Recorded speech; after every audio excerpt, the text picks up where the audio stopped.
Assalamualaikum warahmatullahi wabarakatuh. Bismillahirrahmanirrahim.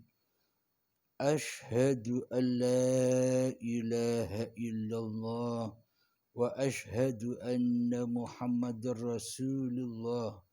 Allahumma salli ala sayyidina Muhammad wa ala ali sayyidina Muhammad. Rabbi syrah li sadri wa yassir li amri wahlul 'uqdatam min lisani yafqahu qawli. Amin. Bismillahirrahmanirrahim. Salam hormatku buat para sahabatku tercinta dimanapun Anda berada, baik yang ada di dalam dan yang ada di luar negeri. Semoga kita selalu di dalam lindungan Allah Subhanahu wa ta'ala. Amin ya rabbal alamin. Alhamdulillahirabbil alamin. Kita melanjutkan di dalam episode yang kedua tentang alam yang lain. Diterangkan di episode yang lalu tentang hijrahnya dari alam dunia ke alam akhirat.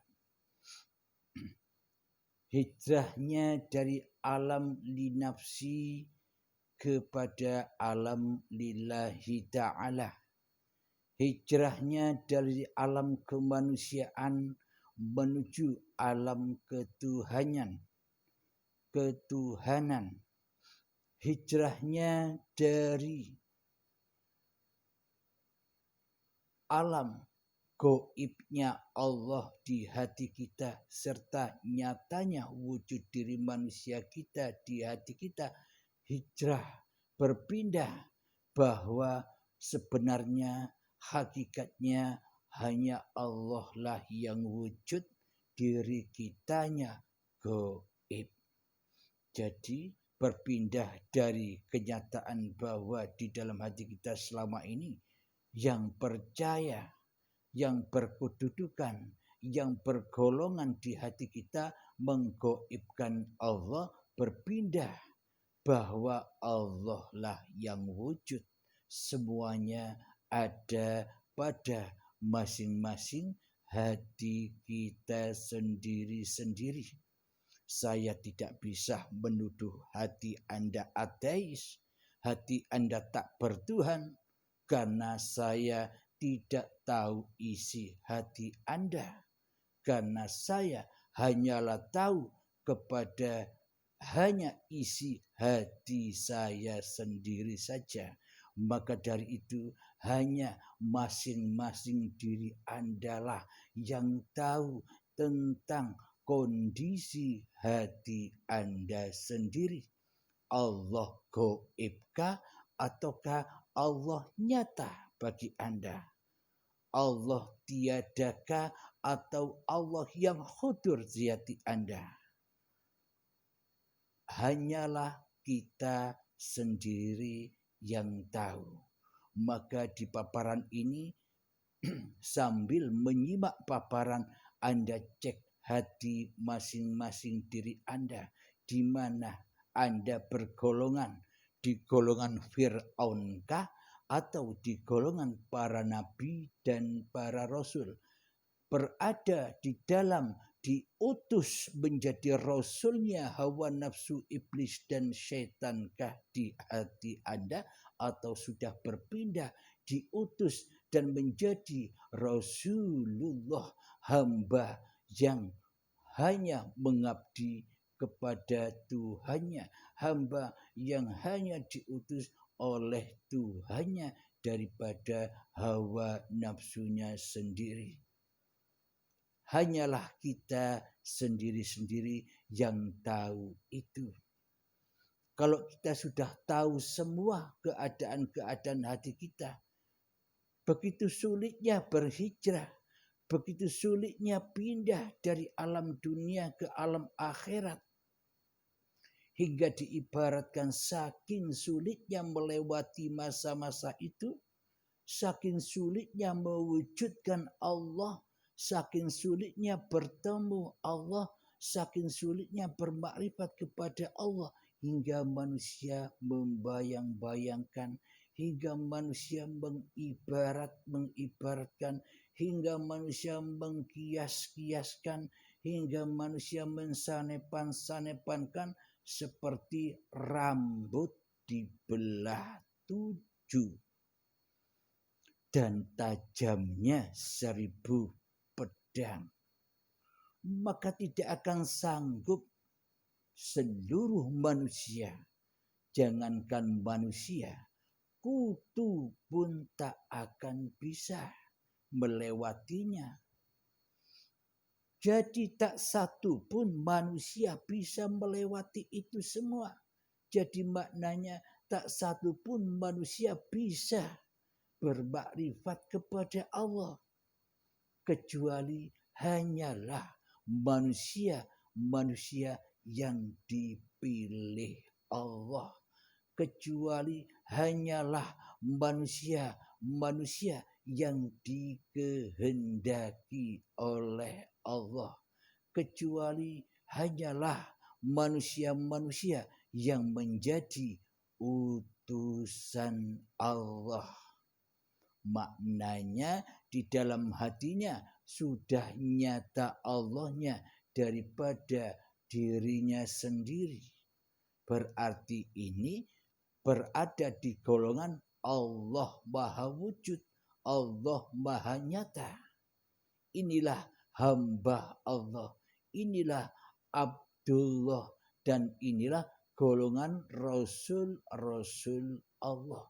Hamba yang tidak bisa apa-apa lagi, hamba yang sudah pulang ke rahmatullah, hamba yang pulang hatinya di sisi Allah, maka segala urusan, maka segala aktivitasnya selalu digerakkan, selalu diutus oleh Allah daripada diutus oleh iblis dan setan di hatinya. Inilah yang dimaksud alam lain itu. Bukan alam-alam yang di luar sana. Bukan alam-alam yang sini. Tapi yang dimaksud alam-alam lain itu alam yang ada di dalam keadaan hati kita. Alam yang berada di dalam kondisi hati kita. Selama ini kondisi hati kita kan selalu linafsi. Milikku hamba, hambalah yang menjadi Tuhan. Akan tetapi berhijrahlah, berjihadlah menuju ke alam yang lain dari yang alam selama ini kita tinggali, yakni alam akhirat, yakni alam ketuhanan, yakni alam lillahi ta'ala. Sebab ini sudah diperintahkan, sudah dituntunkan oleh Allah kepada baginda Rasulullah sallallahu alaihi wasallam ketika baginda Kanjeng Nabi Muhammad sallallahu alaihi wasallam mi'raj kepada Tuhannya, membawa oleh-oleh, membawa bekal ilmu syariat, yakni membawa perintah sholat. Apa buktinya bahwa kita diperintah jangan tinggal di dunia saja? Mengapa kita diperintah jangan mewujudkan hawa nafsu kita di hati kita saja? Akan tetapi disuruh bersegeralah kembali, bersegeralah mi'raj, disuruh mengikuti jejak-jejak nabinya, disuruh ikut hatinya seperti hati para nabi dan para rasul, supaya hati kita bisa berpindah dari alam linafsi menuju alam lillahi ta'ala, supaya hati kita berpindah dari alam dunia menuju ke alam akhirat, yakni berakhirnya kedudukan diri manusia kita di hati kita menuju pindah hijrah ke alam yang mana di dalamnya hanya Allah lah sebagai Tuhan, hanya Allah lah sebagai dalang, hanya Allah lah yang wujud, hanya Allah lah yang hidup, hanya Allah lah yang berkuasa, hanya Allah lah yang berdaya upaya dan ikhtiar, dan hanya Allah lah yang bisa apa-apa dan yang bisa berstatus siapa-siapa. Seperti sang dalang memerankan wayang-wayangnya. Yang menstatuskan wayang-wayang itu semua kan sang dalang, bukan wayangnya sendiri yang bisa ngapa-ngapain. Inilah berpindahnya. Jadi semuanya babakan hati, perjalanan hati, bukan perjalanan dohir, bukan perjalanan syariat, akan tetapi perjalanan hakikat yang sebenar-benarnya. Karena masing-masing hati kita hanyalah kita sendiri yang tahu kondisinya. Hanya kita yang tahu di golongan mana kita tinggal. Apakah kita tinggal di golongan kiri atau di golongan Fir'aun ketimbang di golongan kanan, di golongan para nabi dan rasul. Kalau Fir'aun itu di hatinya yang ada hanya Fir'aunnya yang bersekutu dengan iblis dan setan, selalu mensekutukan Tuhan pencipta dirinya dengan diri Fir'aunnya. Jadi Allahnya gaib, Tuhannya tiada, yang ada Tuhan Fir'aunnya saja. Coba cek hati kita. Kan seperti demikian selama ini. Ketika kita belum kenal Allah, ketika kita tidak menyadari bahwa kita ini hanyalah ciptaan, bukan sang pencipta. Seolah-olah selama ini kita kan yang menjadi pencipta. Pencipta seluruh pergerakan badan kita, pencipta seluruh aktivitas-aktivitas kita, pencipta seluruh urusan-urusan kita, pencipta seluruh apa yang kita inginkan. Selama ini kan kita jadi Tuhan, selama ini kan kita jadi Allah, tapi tidak sadar karena telinga, karena mata, dan karena hati kita selama ini ditutupi, dihalang-halangi, dihijabi oleh iblis dan setan. Sehingga kita berada pada golongan kafirin, golongan Fir'aun. Ini babakan hati. Karena semua cerita-cerita yang ada di luar diri itu semuanya sudah ada di dalam diri. Maka dari itu kita selama ini tidak akan pernah tahu bahwa cerita-cerita apa yang kita dengar, apa yang kita lihat di luar diri itu, bahwa semua itu hanyalah ayat-ayatnya Allah. Kita hanya memandang makhluknya, kita lalai, kita tidak memandang siapa pencipta cerita-cerita itu. Kita sudah ditunjuki ayat-ayatnya Allah, akan tetapi kita selama ini buta.